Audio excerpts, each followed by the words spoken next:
بچوں کے جنس کا تعین۔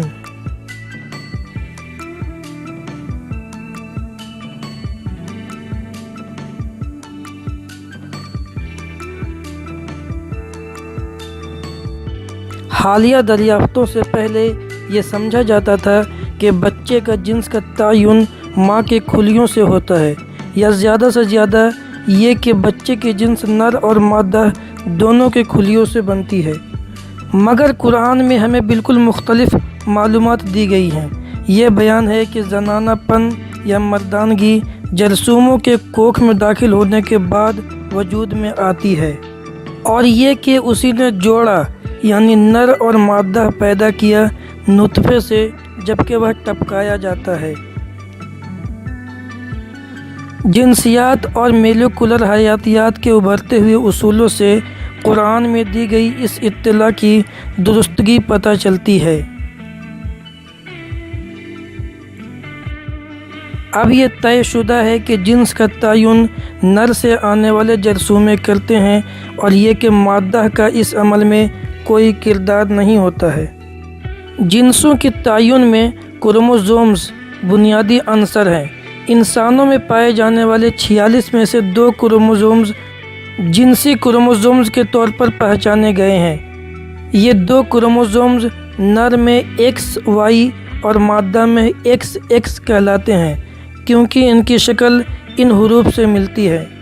Y کروموزومز میں وہ زنجیر ہوتی ہے جس میں مردانگی کا خفیہ شمار ہوتا ہے، جبکہ X کروموزومز زنانہ خفیہ شمار رکھتی ہے۔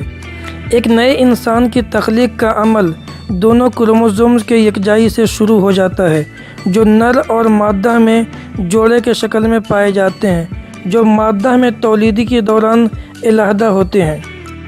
دوسری جانب مردانہ جنسی خلیے 2 مختلف خلیے بناتا ہے، ایک میں X کروموزومز اور دوسرے میں Y کروموزومز ہوتے ہیں۔ اگر زنانہ X کروموزومز والے خلیے سے مل جائے تو بچہ مادہ ہوگی،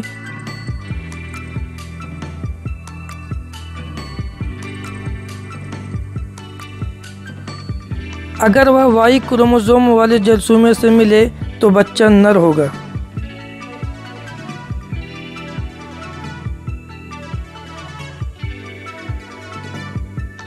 دوسرے الفاظ میں بچے کے جنس اس پر منحصر ہے کہ کون سا جرثومہ مادہ X کروموزوم سے یکجا ہوتا ہے۔ 20ویں صدی میں جنسیات کے دریافت سے پہلے اس میں سے کسی بات کا علم نہیں تھا۔ بلا شبہ بہت سے معاشرے میں یہ خیال رائج تھا کہ بچے کے جنس کا تعین مادہ کے جسم سے ہوتا ہے، اسی لیے لڑکیوں کی پیدائش پر عورت کو الزام ٹھہرایا جاتا تھا۔ بہرکیف انسانی جنس کے دریافت سے 13 صدیاں پہلے قرآن یہ انکشاف کیا ہے کہ بچے کی جنس کا تعین مادہ سے نہیں بلکہ ان جرثوموں سے ہوتا ہے جو نطفے سے نکلتی ہے۔ اس توہم کو توڑا۔ اگر ہم لوگوں کی بناوٹ سے متعلق قرآنی حقائق کا تجزیہ کریں تو ہمارا سامنا اہم سائنسی معجزوں سے ہوگا۔ جب نر کا جرثومہ مادہ کے انڈے سے ملتا ہے، پیدا ہونے والے بچے کا شروعات ہوتا ہے۔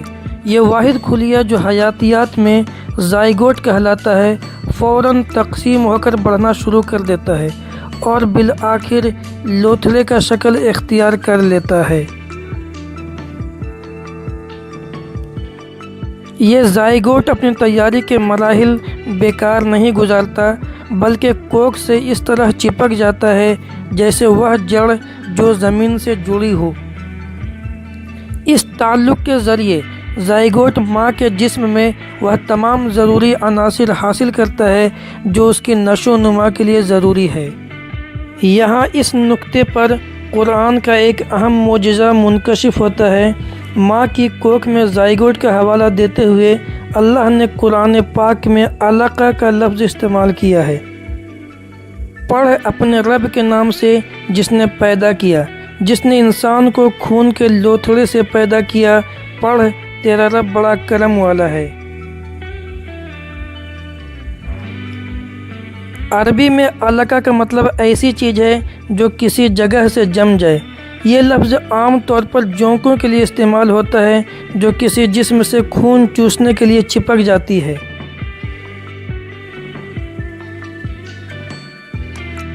ماں کی کوکھ میں نشو نما پانے والے زائگوٹ کے لیے یہ لفظ یقیناً اتفاقی طور پر استعمال نہیں ہوا۔